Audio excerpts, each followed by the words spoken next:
as you can see, this is the Snaggletooth Rock and Roll Witch Heinies. Jesus Christ, my eyes are bleeding. I was scarred for banana when I said banana. See, I can't even look at bananas anymore. How about actual porn? This pseudo porn stuff just doesn't cut it for me. I would say to delete that. I like Ray Ray on the Tommies. We honestly both take these pills every day. When I'm not throwing them down the stairs. We won't go there. Sorry. No, I'm reading. Oh, you're assaulting. This is the Snaggletooth Rock and Roll Podcast.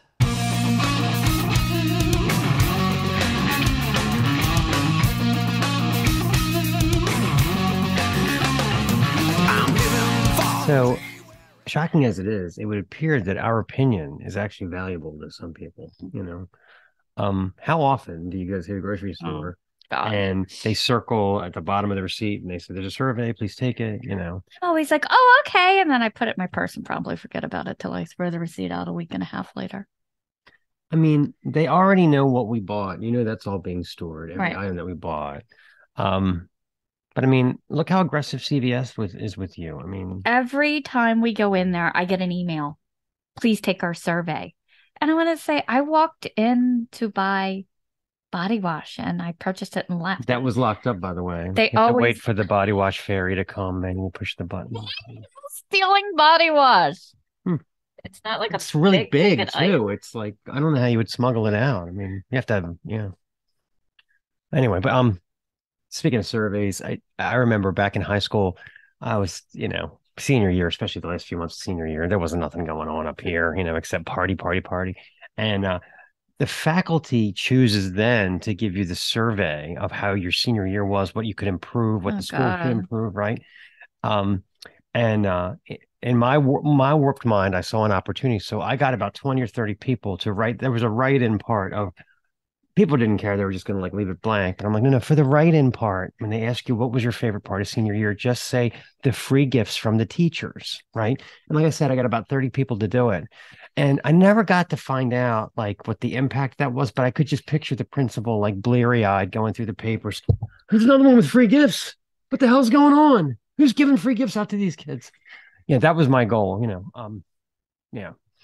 Similarly, I learned my late 20s, never be honest on a work survey that your company gives out. Never. Or I worked for a company where you had to do your own self-review. Yeah. Who puts on there, man, I really could work harder. Yeah. I took the stapler. I was told to do that, to always have the person rate themselves. Yeah, it's horrible. It worked until, because you figure the person's going to be self-depreciating. I had this guy that needed to be fired. He didn't get along with the women in the office. There was constant bickering. His work had all kinds of errors in it. He gave himself 5 out of 5 for everything. Wow. And then I had to come in and say, "Well, close the door," with one of those. So I learned never to do that again. That was a shitty management technique that backfired big time on me. But anyway, same job. It was a family-run logistics company, and a lot of older people worked there. A lot of people in their 50s and 60s worked there. Again, a lot of friends of the family, etc. They did a company survey, and I remember sitting in the office with the owner, the president, and the CEO. Every negative answer that was read out, it became like a Jeopardy game. Who said that? It'd be like, the lunchroom is too small. That had to be Nancy Walker. Is she ever going to retire? And then the CEO would be like, "Yep, you're right, Nancy Walker." And they'd be like, it was completely not anonymous. Wow. The management doesn't appreciate my expertise. That's got to be Dave Burragina, isn't it? How about we call him Dave Burragina? Is it his time of the month? This was literally the conversation that was going on for these quote unquote discreet anonymous surveys. All of my illusions of anonymity were shattered as I watched this.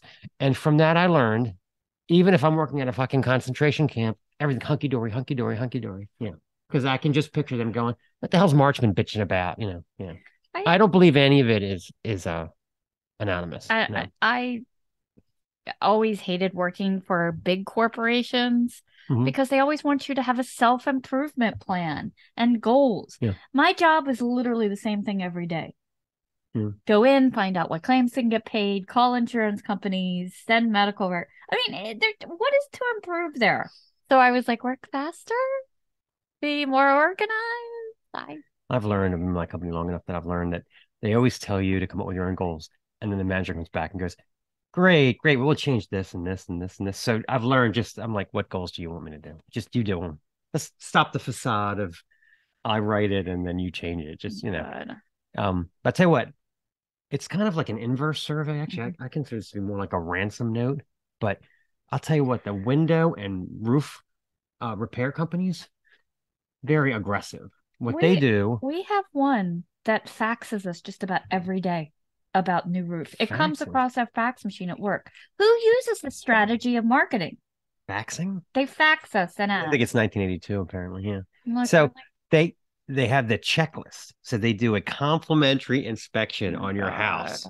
And then you get this card that says it's handwritten and the name of the company and I did it. And then it says like shingle quality, poor, flashing durability, poor, gutters, poor, insulation, appalling, steel quality, forget about it, And then, I mean, talk about something that'll ruin your day. I mean, obviously, they're trying to sell you $10,000 worth of roofing or windows, but still, it's like, thank you. You insult my house to get business. I mean, what an interesting way of using a survey. Maybe they should just fax you. I think the faxing is a little 5 minutes ago, wouldn't you say? Those and also ads to solicit loans from the fax machine. A write-in survey can be fun. I mean, let's think of some things we can write. So they say occupation and you write in circus performer, but I work from home. Go ahead. How long did it take the hostess to seat you? 3.5 to 4 months. Who was your server? I think it was Madeline Kahn. Yeah. What did you order? Well, first I ordered a lap dance, but with that didn't come, I settled for a cheeseburger, a medium rare. Yep. Was the food to your liking? Not sure. I just licked the napkin dispenser the whole time. Did the server take the time to explain the specials? Yes, she yodeled them from 3 feet away. I had her run through them twice. Oh my! I think we wrote this stuff drunk. If there was one thing we could if there was one thing we could do to improve the service, what would it be? Replace all the chairs with massage chairs and maybe add in a complimentary chocolate fountain. Who doesn't love a complimentary chocolate fountain? Are they ever complimentary? No. Only at weddings. And Golden Corral. And then why don't you finish it out? Did anyone offer to help you? No, and it was a great thing because I try to avoid all people on purpose. This brings us to our feature interview this week. Very excited about this. This is Elana Justin of Motive Black. Now, this is an exciting new artist that moved from the New York City bar scene to Los Angeles back in 2018. Her open mic nights led her to her discovery and this collaboration with producer Nick Rowe and her brand new album, Auburn. Very heavy. Very heavy. The debut includes drums from the one and only Ray Luzier from Korn. Yeah, you had me at that. Yep. The first single, Broken, features an appearance from POD artist Marcus Curiel. Guitarist Marcus Curiel, yeah. POD artist. Guitarist. It rhymes. Just keep reading it. Last sentence. Come on, you can do that. The first single, Broken, features an appearance from POD guitarist Marcus Curiel. Look at this kick-ass video behind us. This woman she's going places, people. Yeah, really, it's catchy, but it's heavy. Great voice. There's so many hooks. First listen through, you'll find yourself singing to the choruses and enjoying the heavy. Give the Evanescence a break. This is good stuff. So let's play a song. This is Cellophane. Love it. That's some heavy fucking shit. Heavy. Really, really digging it. Yep. Can't get enough.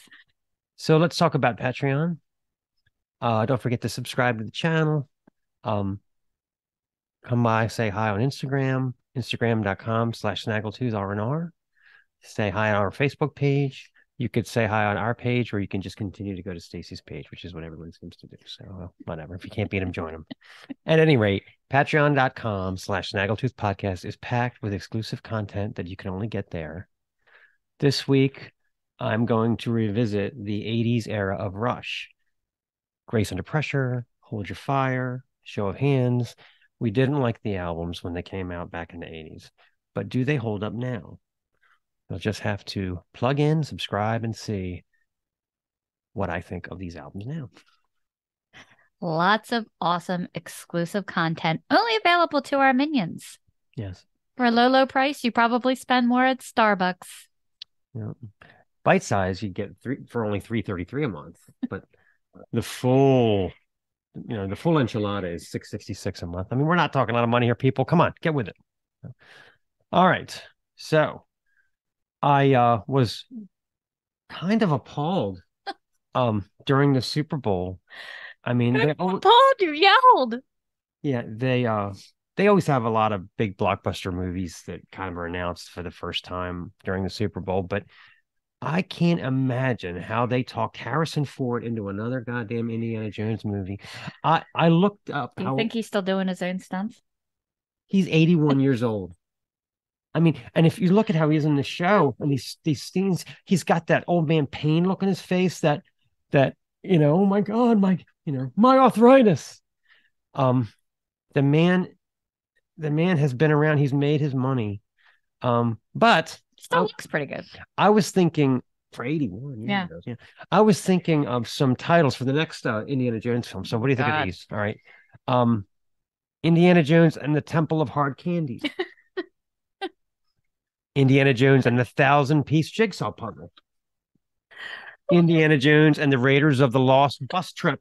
Those old people bus trips. I can't even win a door prize. I never ever win anything. I knew that my father had become completely detached from reality when he went on a senior bus trip without my mom. Oh, wow. Voluntarily, yeah. Oh. And finally, Indiana Jones and the Crystal House Slippers. How about that? But hey, together we came up with why stop there? We really like coming up with these possible sequels titles. So here, why don't you do next one? Fast and the Furious, which already has 9,000, I think, approximate movies out. But we have some more. Fast and Furious, Diarrhea Speed. Fast and the Furious 12, Too Fast to Be Forgotten. I like the next one. Fast and Furious 19. Are you curious?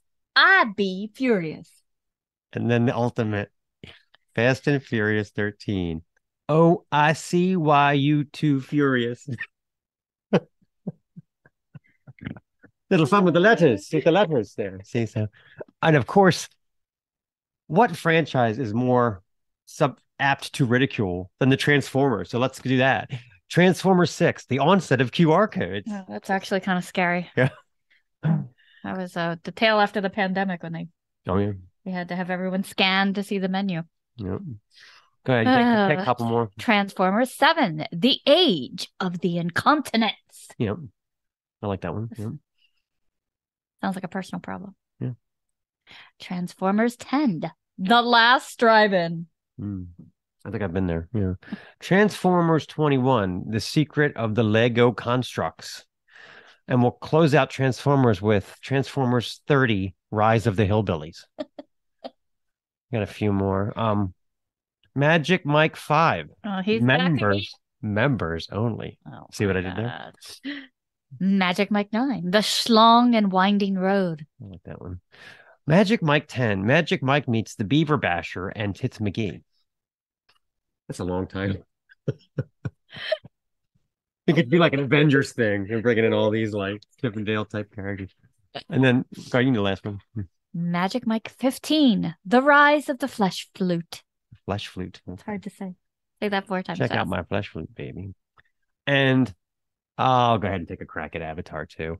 Avatar 6, Conquest of the Smurfs / Invasion of Smurf Mountain. Because they're all blue. I got it. Yeah. All right. Here's my favorite of all of them. Okay.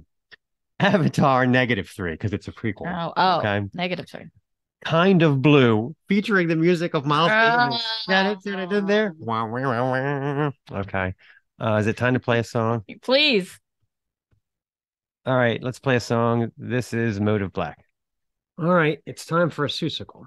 And I've been spending lately a lot of time on the Associated Press's oddities news page. Oh, yeah. It's this webpage, it's just filled of like this ridiculous kind of sub-headline news of people doing weird things and epic fails. Well, And I stuff turned like you that. onto the smoking gun too. It's kind of like that. They have this really fun game on there where they will give you six somehow related, like they'll all have like, you know, Pink Floyd t-shirts on mugshots, Yeah. and they'll give you the six charges, and you have to figure out which one goes with It's which. hard. I never get It's hard. I always get it wrong. It's hard. I got one right. I don't know my I'm mug so shots. bad. All right, so here we go. This week's Susicle. I'm going to attempt to do Bohemian Rhapsody, but all the lyrics are about my addiction to these AP ridiculous news stories. Clickbait. Here we go. Me. Kidnapping wildlife, a bungled burglary, urinal homicide. This isn't hyperbole.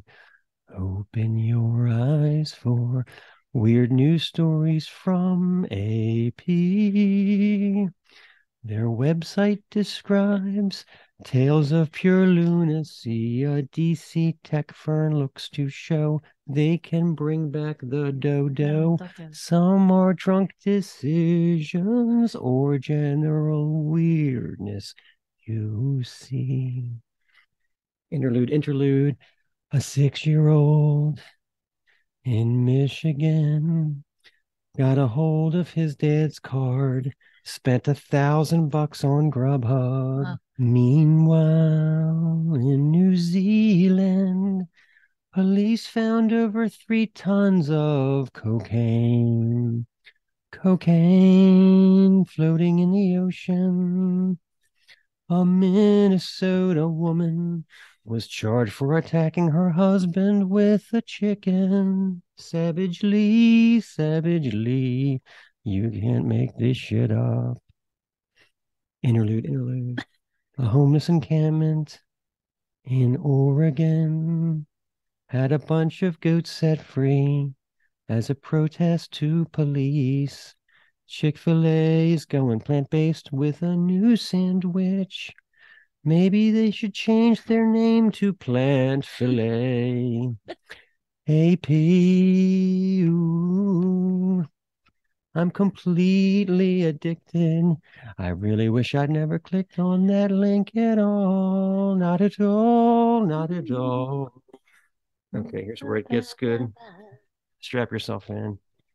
The Indian government wants us to hug cows. Hug a cow. It promotes Hindu values. A South Dakota woman smashes a statue in church. She was topless. Authorities suspect she was on crack. Miller Place, New York, February 6. Woman declared dead except she was breathing. The nursing home took heat for this atrocity. Easy come, easy go. Maybe pay attention, no. Groundhog Day. Punxsutawney Phil's not alone. New York has Staten Island Chuck on a stump. Wisconsin, Woodstock Willie saw his shadow. Ohio's Buckeye Chuck. New Jersey's Milltown Mill. No. 6 more weeks of winter, don't you know? So grab your coat. These critters know their shit. You see. Guitar solo. I'm going to fix mine. So this chick from Seattle comes home from the pub, finds a man who broke in. He's asleep in the tub. Oh, baby, didn't steal anything, baby. But have you got a towel? For me, dear? The stories never stop. Thanks to the AP, I've lost all my faith in humanity. Don't forget to hug a cow. One size fits all my ass. So many questions about that. Where did homeless people get goats? No. Did they let No. someone else's goats? That it was an encampment, right, for homeless people, and police went through and did like a sweep through where they clean up and arrest some people, right, and they were pissed, so they went and found where there was They they found some goats that were locked up. They let someone let them else's out. goats. It was someone else's goats. Oh. Yeah. I was so confused by that. Yeah. How about that? Break into someone's house so you can take a bath and then fall asleep. The hell. And the Hindu government thing, all that's true. All that happened. Matter of fact, all those stories are from like the last couple of months. They're all pretty fresh. I had that on the neighborhood app. Somebody was trying to get into somebody else's house at like 2 a.m, but they think it was a drug thing. Remember, because they couldn't get in and they stood there on the porch looking confused. They fucked up the doorknob. They fucked up the doorknob and everything. Key doesn't fix. It's not in your house. Yeah. No, not in your house. How does that happen? You're drunk. Go to the right house. Now it's time to play some more Motive Black. This is Lift Me Up. God, she's got an amazing voice, doesn't she? Amazing. Yeah. Lots of support. And I like Ray Ray on the Tommies. All right, it's time for Stacey's ad. Let's talk about Hum Nutrition. And Carla. Yeah. So this is our great, wonderful sponsor. We honestly both take these pills every day. When I'm not throwing them down the stairs. We won't go there. Sorry. Our sponsor is Hum Nutrition. Now, this is a little company out of California, and they make supplements that surprisingly actually work. Yeah. I had no expectations going into this, that these things would work for me. Sort of like you with the show. No expectations. No expectations, yeah. Yes. But which we can happily live up to, none. Go ahead. Red Carpet is a supplement that I have learned I cannot live without. Strengthens your hair and nails. It promotes fuller hair. My hair has never been fuller.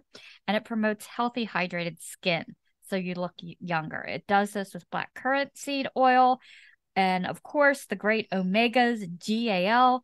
It's got everything in, including vitamin E, to bring your beauty from the inside out. Not the omega moves. Not the omega moves. They're a bunch of pigs.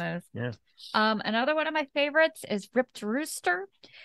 This helps your body burn fat quicker. I already made all the big cock jokes a couple weeks ago, so I'm not going to bother. Promotes healthier blood sugar levels and also limits your cravings with keto. My comments, Hum Nutrition is going to be like, Dear Mark and Stace, we're good. You don't have to promote it. We're doing okay. Anyway, so many products I love from this company. I seem to add more and more supplements as time goes on. But the good part about Hum is the more you buy, the more they discount it. It happened. Jesus Christ, my eyes are bleeding. Oh my God. So get over to Hum Nutrition. You will save $20 off your first order of $39 or more. And these products actually do work. Not sure what's right for you? Take their quiz. Even still not sure? They have dermatologists online to answer your questions. So get over there, find out your concerns and what Hum products will change your life. Okay, collectorbation time. Yes, and I know I've got the comments. We're back to the orgasm sound. I know I got confused and was using the gong. That's gone. So hey, here it is again. There. All right. So there, perverts. Anyway. Okay. So this week we are featuring one of our favorite bands, Crack the Sky. The first Crack the Sky album has been one of my favorite records for as long as I can remember. They're a strange little band that came around they're actually from Weirton, West Virginia, closest city being Pittsburgh, but somehow they only made it in Maryland. Here, they're considered like the Who, basically. Well, for people of a certain age. Oddly, I was reading one review that kind of said they were like Steely Dan. I don't know if I agree with that. I can see that. A little Steely Dan, a little ELO, Yeah. And Beatles and just John, and just Witkowski's crazy guitar and John Palumbo's weirdness. That's really what it is. You won't get your normal rock and roll fodder here. No, it's brilliant. I mean, poetic, it's so kooky. Just robots for Ronnie. I mean, I don't have a tie to wear to your affair. Right. Are you afraid of the ice? She's a dancer. Right. And she rides a tractor. No, that's not what he said. Sorry. Anyway, that's what me and Dave used to sing. So the weird thing is Crack the Sky, this album came out in 1975 and it did really well. It was like their debut was kind of lauded. And Rolling Stone said some nice stuff about them. And they were on their way, but there were all these weird stories that like somehow Rolling Stone actually put them in the 50 best prog rock records of all time. Yeah, Rolling Stone, they don't have shit. But I would agree on that. But there were stories. Did you read the stories about how they said that shipments of records never made it to the record stores, and they had displays and they never made it to the record stores? And it's just, and I Maybe mean, they had someone who didn't like them, like the Peter Rabbit or well, let's play Good Night Moon. Rather. Let's play a song. Let's play a song. The first album did well, and it's stunning from front to back. And this song is Sea Epic.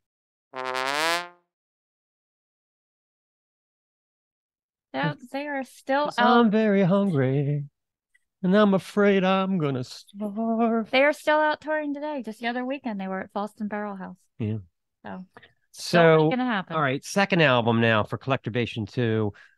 Animal Notes was the follow-up. Okay, came out a year later. Practice Guy toured with a lot of big bands, and it gets a little weird now. So of course now everyone has these theories. Why weren't they huge? How come they didn't get much bigger? The label, Life Song Records, Jim Croce's label. I don't know how much push they're going to give. Storming, edgy rock band. I mean, it might have been a label choice. But the thing about Animal Notes is John Palumbo refused to compromise. Folks were saying, put out like something quirky, kind of like, I guess kind of where the Cars were headed, like something like that, something quirky and danceable, put out, a little shorter songs. So he said, the first single will be a 9-minute song about the Canadian Mounted Police. No. Maybe not the best move. Yes, people didn't have the attention span for it. Now, of course, that's a brilliant song. Rangers at Midnight. I love it. But not exactly when you're trying to get radio airplay. It's a little weird. And just again, this album is every bit as good as the first album. It is. I mean, I've listened to both of them to death. Virgin, no. What's it? We're being invaded. What's the song about the space invaders? Oh yeah. When he says, they said we're coming for you, and I said, let's go. It's just like, all right, aliens. It's kind of like Wake Me Up Before You Go Go. Yeah, alien style. And I like the way the album covers are united. You kind of have I like unified album covers. They really had their shit together at this point, except for the choice of a first single. And let's play a song. This is, just listen to the power of Crack the Sky. This is Wet Teenager. Ah, yes. The power of Witkowski and Palumbo. Did you show the unified cover? I can do that now. Why not? Yeah. Unified cover. And then you can see how it's kind of in the background on the second album. See? Brilliant, it's like brilliant, a story. Brilliant. Yeah. The continuing saga. Don't worry, you'll get to see this in excruciating detail on the most photographed piece of furniture in our house that I use for Collectorbation. Who would have ever thought that heinous orange chair would be like all over the internet? It's all over the internet. All right, let's introduce the interview with Elana. This went really well. She's a sweetie. We wish her all the best. Check it out. Before we get started, is it Elana or Elana? How do you say your name right? Elana. Elana, okay. I always put the emphasis on the wrong syllable 100% of the time. Spelled a little fun. I get Elena a lot, but it's Elana. Do you correct people or do you just like let it go? I do correct people, but like when I keep doing it, then you sort of like, and it's like that weird awkward phase where you're like, exactly. I know what you mean. I work for a doctor and we have a lot of geriatric patients and, they'll say, what's your name? And I'm Stacey. And they're so old. They're like, Daisy. And I just go with it. I'm like, yeah, sure. I'm Daisy now. Yeah. There's no point in correcting it. Right? But yeah. So as you see, we've been enjoying you. You're behind us. Yep. I love this album. Oh yeah. Love this album. It is right up my vein. I was so impressed. But going back, so you were born in Phoenix? No, I was born on Long Island. On Long Island. Yeah. And then I lived in the city until about 4.5, 5 years ago. And then I spent a little time in Arizona, but not a ton. So do you come from a musical family? Is that where you're getting it from? My parents are definitely artistic. My mom is a sculptor and my dad loves music. I wouldn't say he's the most musical, but he had a nightclub growing up that had live music, and they had a songwriters night, and he really supported, created sort of a venue for musicians to grow and support each other. So I grew up around that, which was really cool. Did you see any like famous New York musicians at your dad's place that you remember? Like any rock stars? No rock stars that I remember. I know the Nine Inch Nails had a party there, but I wasn't allowed to go. So what prompted your big move from New York to LA? Yeah. Oh my God, my pit bull is trying to crawl into the chair next to me. So the album is called Auburn, and it's named after my sister. She passed away about, I think, a little less than a year before I decided to move. I just needed like a really significant change. I got married really young, and I got divorced a little after she died. So did I lose you guys? Oh, so it was like kind of all of these things happened at once, and I just needed a significant abrupt change. So I just like got out of there. I got a chance to do a couple songs on this girl Shira Girl stage at Warped Tour. So I flew out here to do 3 shows, and then I just didn't really have a reason to go back. So I stayed. So I think Motive Black is much heavier than your band from New York. Oh, yeah. Do you see this band going? I feel like it's even musically heavier, like Cellophane. I love that track. It's borderline like speed metal. Yeah. It's amazing. Yeah, it's heavier than a lot of the bands they're comparing you to, like Evanescence, and you know, it's just it's very, very heavy. Yeah. I think, I mean, the album is a little bit all over the place, I think, as far as like how heavy it is. I mean, there's definitely always like the heavy drums and heavy guitar, but like Cellophane is by far the heaviest song. And I think the record is about this evolution that I sort of went through. And a lot of it was like very angry, manic, exciting. Like, you know, whenever a big change happens, there's all these like beautiful, but also dirty and weird parts of it. And that's sort of, each song was sort of written as this was all happening. So the day I did Cellophane, I was pissed. It comes through. It does. Yeah. It came real heavy. Yeah. Do you think anger or sadness is a better muse? I think anger isn't as deep as sadness in a way. So there's songs I think are more thoughtful and really stay with me. Songs that I've written have been written out of sadness more than stuff out of anger. But anger is fun to perform on stage. Oh, yes. So I have a question for you. So I like the drumming all through it. I know Ray Luzier from Korn only plays on some tracks. What tracks? Who plays drums on the other tracks that he's not on? Nick is playing them. Okay. Yeah. Also excellent. Really, really good stuff. You know? Yeah, he's like a crazy multi-instrumentalist. He plays everything, and he co-wrote with me, so it was pretty awesome. That is awesome. Yeah. How was it teaming up with Carla Harvey from Butcher Babies? That had to be. How did that get to come together? I got lucky. So my manager was out to dinner with a bunch of people, and she was there, and I had written Lift Me Up, which is the song she's on, and we just thought it needed like a feature, or like another woman would be great, because it's kind of like a badass, empowering, like I don't need anybody kind of song. And he played it, and she heard it and said that she'd be interested in it. And we both, like, I got COVID, then she got COVID, and each of our producers got COVID. So she actually recorded it in Chicago, and we didn't meet until, I mean, we talked on the phone a bunch, and she was amazing, but we didn't meet until we shot the music video. Oh, wow. And she was just lovely and like a pleasure. And she's such like a badass, like beast on stage, but she's such like a warm, kind person. When I met her, I didn't really know what to expect, and it was really nice. Really cool. Yeah, you never know. But her, like, those vocals almost turn into her kind of growly style. Was that a different style that you had to learn? Was it hard? So I just winged it sort of on the first time we did the song. When Nick and I were writing it, we're like, it just needs a little more aggression. And it like, I tried to like overanalyze how I was going to scream it and make my voice stay light and healthy. And I had taken some lessons with Melissa Cross, who's like a screaming voice teacher. She was one of my mentors. I've known her since I was a kid. And so I just sort of channeled her and let loose. And it was funny because we recorded most of the songs in a tiny studio, like on the side of Nick's house. So I'm like blasting these songs in Nick's face. He's on the computer and I'm next, and there was like only a partial vocal booth, like it wasn't finished being built. So I just had to like, because if you hold back on that kind of stuff, you hurt yourself, or it sounds like you can't listen to it. You just do it. Yeah, I'm always amazed at these. We're interviewed this one little black metal singer, and she's like about 92 pounds. But what comes out of her? Like, where does that come from? Wow, I know, yeah, exactly. Man.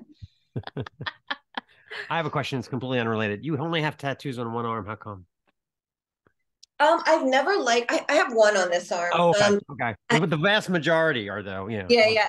I don't really like symmetry very much. Like nothing, like my piercings aren't symmetrical. I have tattoos all over my body, and my right side is a lot lighter.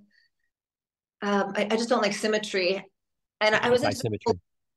Feminist, like I was getting really into like feminine power and stuff. These are all protection symbols. So like felt more connected to my left side. Gotcha. That's a good answer. No, I understand. I like that. That might be my next tattoo. So you're like the opposite of that show Monk. Remember, he had to have everything symmetry. Yeah. You're the anti-monk. Yeah. It has to be so perfect, and I'm not good at perfection. So I just like purposefully make things very different. Got it. So I was really touched by the broken lyrics. I was in like, you are just well, I don't know if you were in a horrible relationship, but it sounds like it from, I love the mixed messages. Like, I don't want to beg for you to stay. I shut you out, but don't go away. It just so captures that feeling of I need to get away from this person, but I don't know if I want to, and I don't know what I want. Was that kind of based on real life or fiction or a blend of both? Yeah, I mean, it's definitely a lot of the songs are sort of like I'm experiencing something and then I maximize it. Like I start writing about it, and it's like not all of them. Some of them were dramatic to begin with, but I like over dramatize the situation I'm going into. So Broken kind of is a song that mixes two things. It is partially about one of my exes, but also I was like back in the dating scene, and I was seeing someone who now I'm engaged to. But I was having so many issues, like learning how to connect to people again, because I had built up such walls and I was just being difficult. And so that song sort of was like my explanation of why, and was how I was feeling in the moment. Yeah, it definitely really touched a nerve with me. Yeah, very push-fully feelings, you know? So when you're kind of creating a song, do you start with music or lyrics mostly? It depends. Mostly lyrics, but a few of the songs, Nick would be like, I have this cool riff, and we would go off that. And those are always the more challenging ones for me, because he's so fast in the studio. Like he's like I've written with bands, but I've never just written with a producer. And he puts songs together so quickly that like if I didn't come in with my idea and my lyric ideas ready and my books of stuff ready, it was like I had to keep up with him. And sometimes it actually creates some cool stuff because you don't have time to judge yourself so much, you know?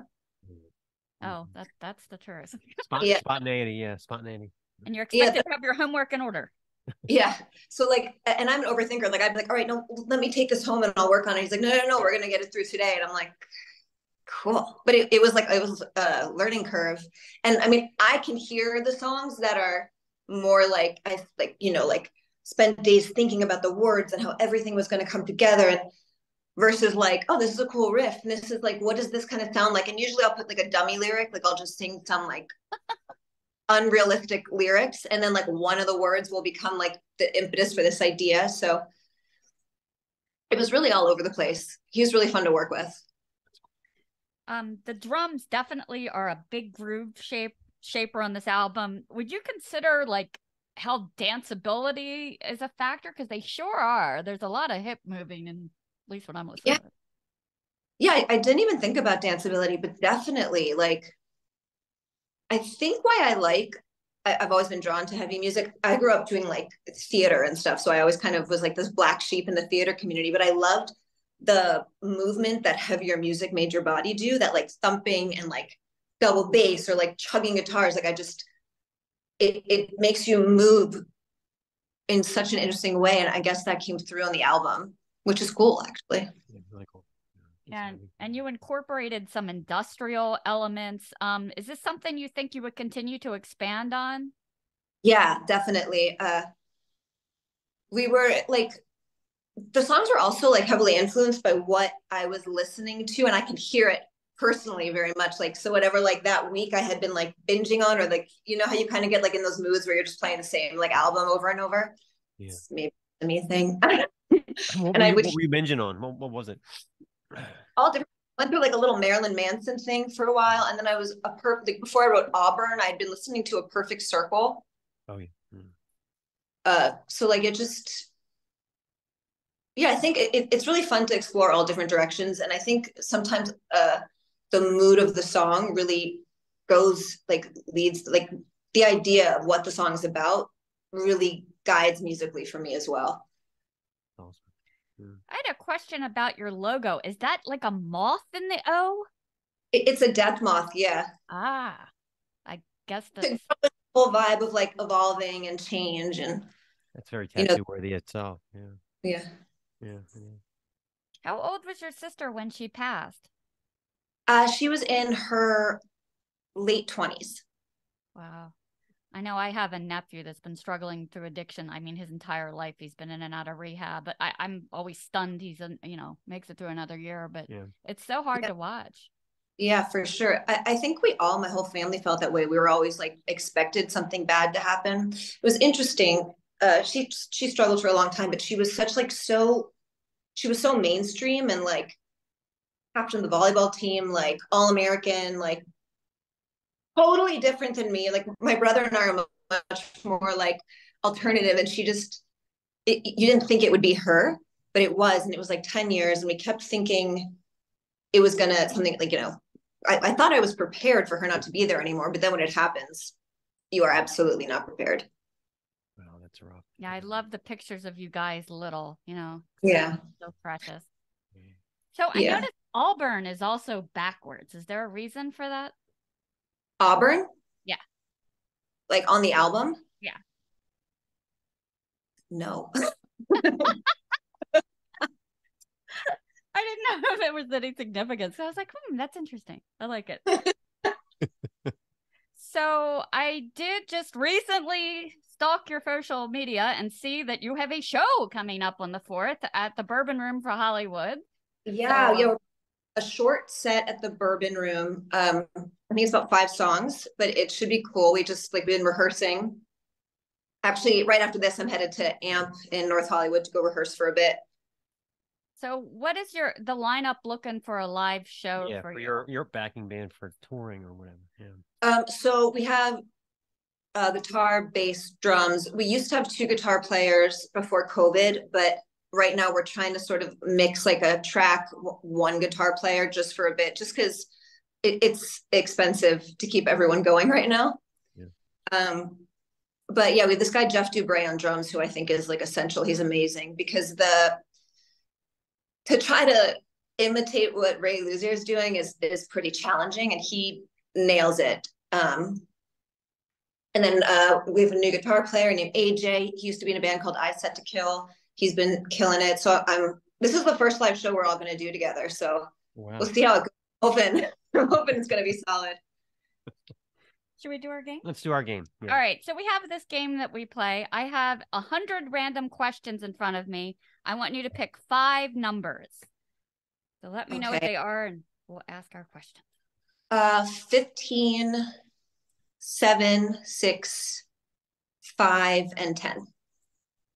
All low numbers. We recently had to randomize this because a lot of people always pick, 69, 99. 66. So every now and then we 15. What OCD habits do you have? I think we already touched on that a little. I don't like things to be symmetrical. I definitely do the door lock thing. And I'm very like, if my house, like my space isn't organized, I don't get anything done. I feel if it's a mess in the kitchen, I can't even cook till it's yeah. I'm same way. Yeah. Number 7. Who would you pick to play you in a movie about your life? Ooh, jeez. Maybe like the cast of Charmed, like back in the day. One of them, they all have cool, like dark vibes. Oh, that's cool. That's a good choice. Yeah. That'd be really good. Yeah. Charm. Wow. Right. And then we went with 6. What makes you laugh way too hard? My own like inability to talk to people. Like I just say the most awkward, uncomfortable things, and then I can't control my awkward laughing reaction to it. I think everything. What's an example? Like, what do you all mean? the time. Like just like a accidental like, oh hi, or nice to see you. I'm like, bye, love you. I don't know them. Like some weird. You tell random people that you love them. Like I just do weird things. My brain like kind of turns off sometimes. It's just awkward. It's embarrassing. It's usually like whoever's next to me gets secondhand embarrassment, and that's sort of I'm just used to it now. That's like you get in an elevator with someone and you're like, hi, blah, blah, blah. Like you don't know what to say. It's weird, like Yeah, sort of your teacher mom. semi-awkward greeting. Yeah, yeah. Hitting a button. Are we there yet? Yeah. I think being in an elevator is the most awkward situation, especially if somebody says something and then you're like, are we just going to continue to talk or should I? I will take 29 sets of stairs rather than get in an elevator. Yeah. I will. Yeah. Thank God for like ear pods too. I have them in my ears, but not on all the time because I'm like, I'm gonna make it worse for you if you talk to me. Just don't bother. I know exactly. All right, what were we up to? Number 5. I don't know if you ever were doing this, but what is the worst picture a person could put on a dating app or site? Oh, I hate when guys put like, I guess this is like pretty general, but like super professional pictures. Because like, just gonna let everyone down, you know? Like when I was on dating apps, it was like, especially like in New York, everyone was pretty chill, but in LA, no, it was like Instagram on crack on those dating apps. The wind blowing the hair. Yeah, no, like I can't take it seriously. Oh my gosh. I like when they post a picture of them from like 1987. You know. Oh yeah. The guy's obviously 55, but yeah. Not if they have a like, I think a dog picture is the way to go, which is pretty cliche. But if there's a dog in your picture, I'm probably going to talk to you. Well, there you go. I always hated the seat belted into your car taking a selfie. I'm like, do you not have any friends to take a picture? Or the weird one, like you stare in the bathroom. Like I'm like, come on. Maybe selfie be on those apps either. Yeah, that's weird. Yeah. All right, and we went with 10. What is something you do every day that you wish was automated? That's a good one.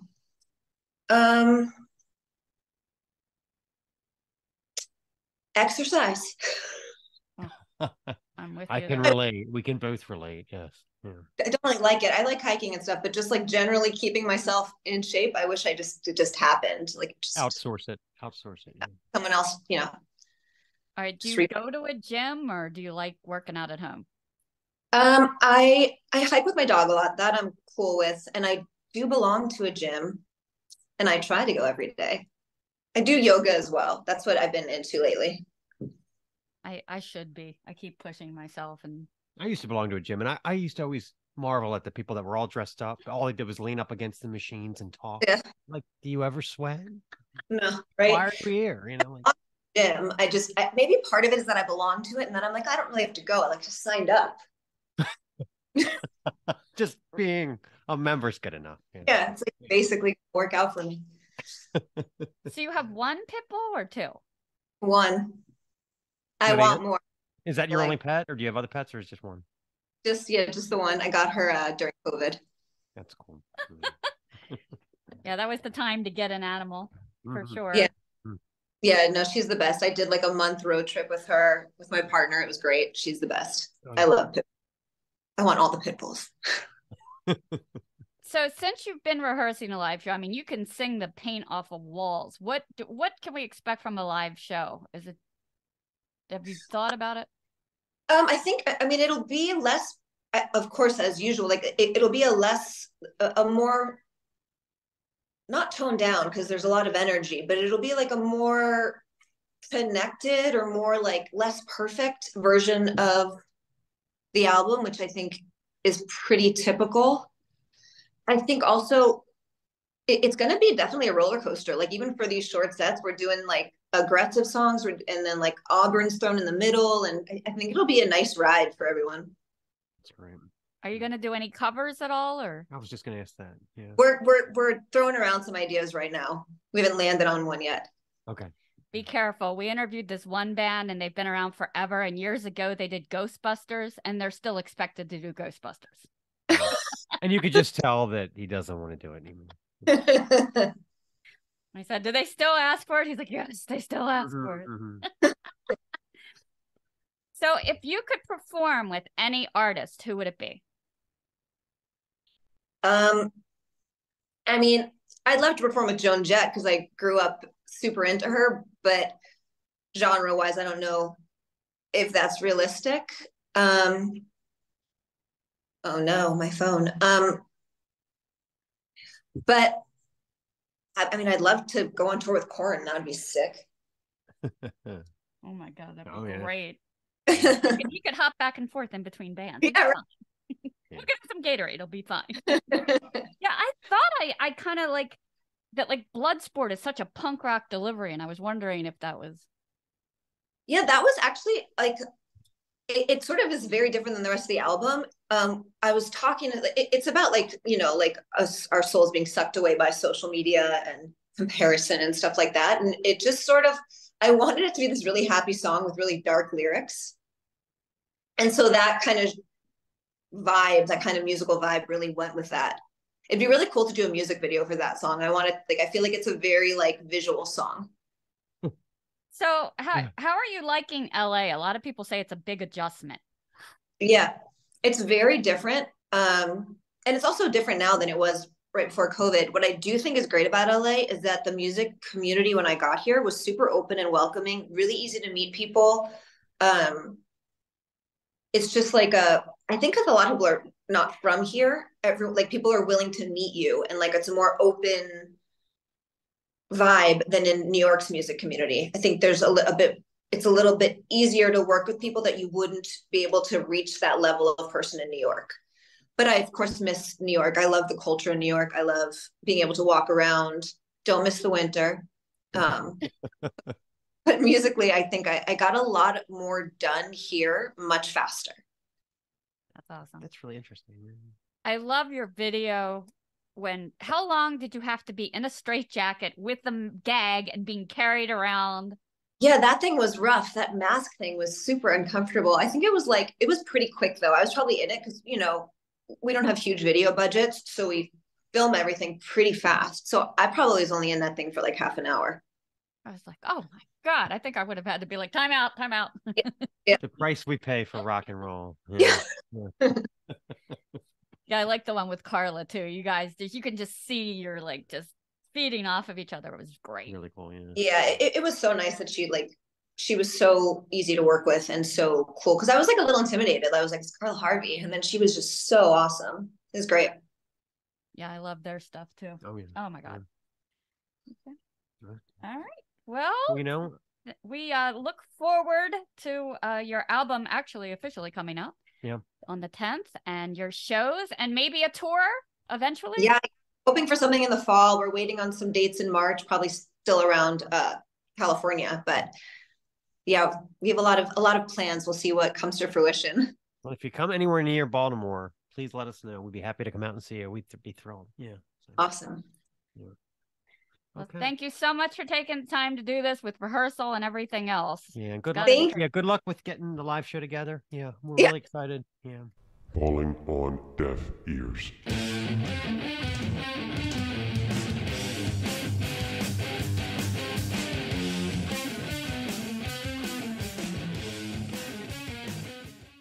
Okay, deaf ears time. Why don't you take this one? I need to take this one because it's about how much. Yeah, I was scarred for banana when I said banana. See, I can't even look at bananas anymore. How about actual porn? This pseudo porn stuff just doesn't cut it for me. I would say to delete that. Okay, first deaf ears. We have a new Black Star Riders album. Black Star Riders formed back in 2012. They kind of came together from the ashes of that Lizzie revivalist touring band from that same era. And I got to tell you, I mean, everybody knows I'm a dyed-in-the-wool Thin Lizzy fan. And every time Black Star Riders put out an album, I tried to get into it. I mean, Scott Gorham is in the band or wasn't in the band. But I just never could get into it. It always sounded like a kind of a shitty version of Thin Lizzy to me. Yes. Phil Lynnett's songwriting and vocal delivery can be imitated, but it's not easy to duplicate, you know. And they're not the only ones that had this. I remember Bible of the Devil's last couple of albums. They tried to be Thin Lizzy. They started putting like the word lad in their lyrics and stuff. It was not good. So I came to discover that Thin Lizzy adjacent bands, to me, were much more exciting than straight up imitators like the Fucking Chance, for example. Shout out to Tim Green. They have a definite Liz influence, but they use it in a very unusual way. It's very interesting. So weirdly, the new album, Wrong Side of Paradise, is their 5th record, and it's their first without Scott Gorham. This one immediately piqued my interest. I mean, there's a few straight up like Lizzy knockoffs, like the title track, which sounds almost just like Get Out of Here from the Black Rose record. And Better Than Saturday Night is pretty much a straight up Liz kind of imitation song. But there's a cover of the Osmonds' oddball hard rock song, Crazy Horses.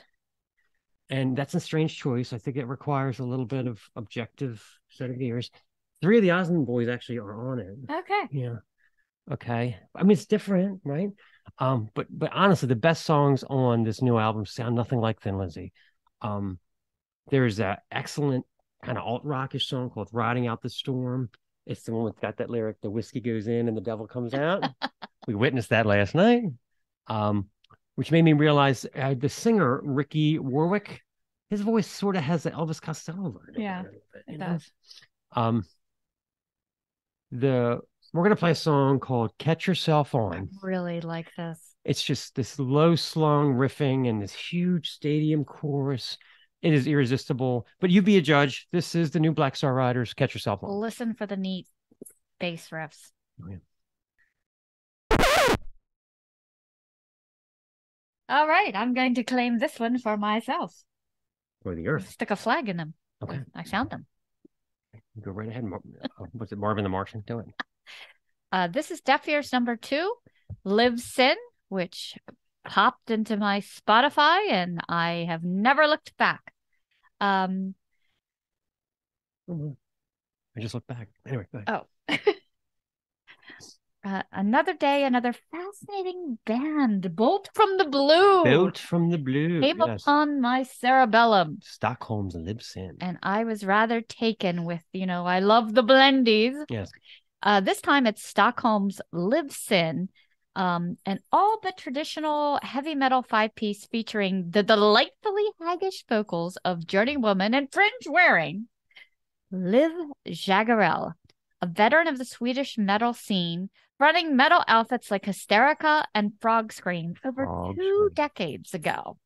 That's a great name. But she Frog Scream. Have you ever seen a Frog Scream?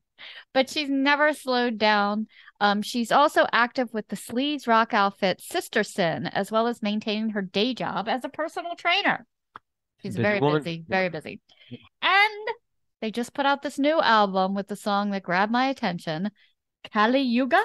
I looked it up. It's Sanskrit for Age of the Demons. Thank you, Google machine. I don't know. Well, that was news to me. I didn't know. But this is the latest album. Really, really cool album cover. They have some really awesome videos out there. I love her vocal delivery. It's a neat kind of cross-pollination of traditional metal, some industrial keys, and the choruses are very poppy, but she's got that haggish kind of metal overtone. Yeah. Wow. It'll burrow into your psyche, trust me. Yeah.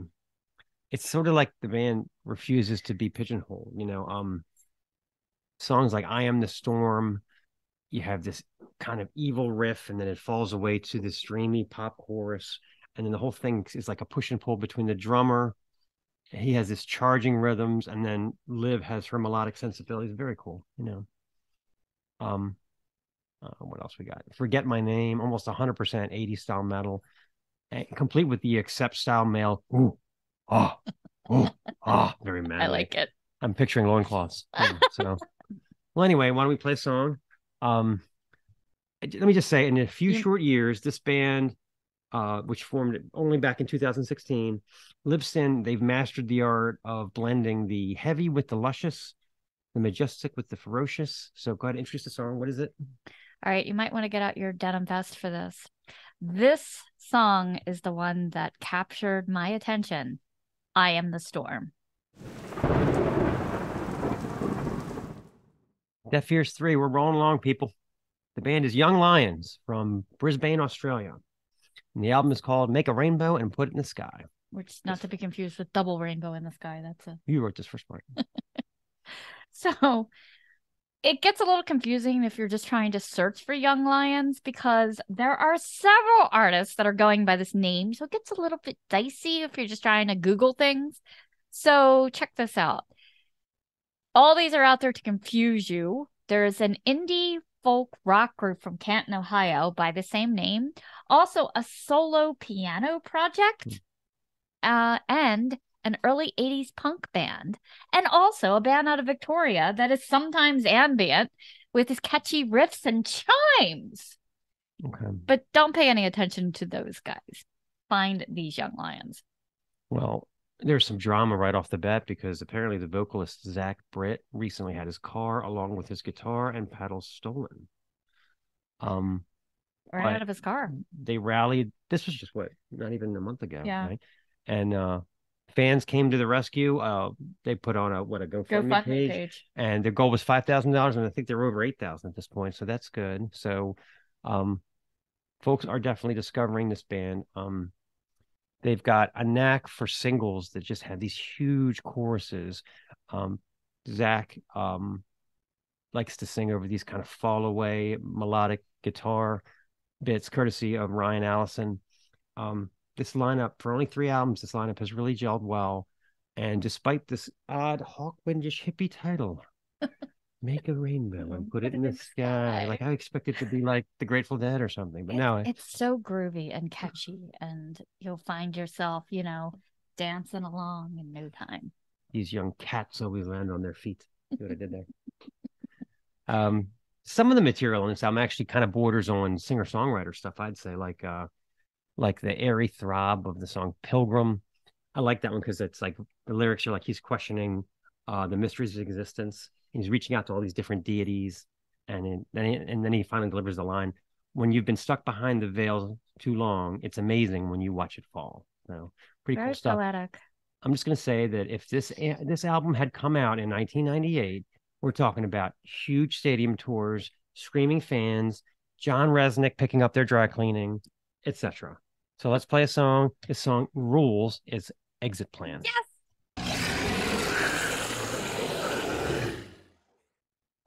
That was fun, but I'm getting sad. It would appear that we're coming to the end of another show. Oh, so quickly. Things come and go so quickly here. I'm never listening to Bohemian Rhapsody again. I went overtime for that one, folks. Yeah. Oh, we talked about what was the first thing we talked about? Peter Rabbit. Oh, we came up with some great movie titles for the next blockbuster. Oh, yeah. Film.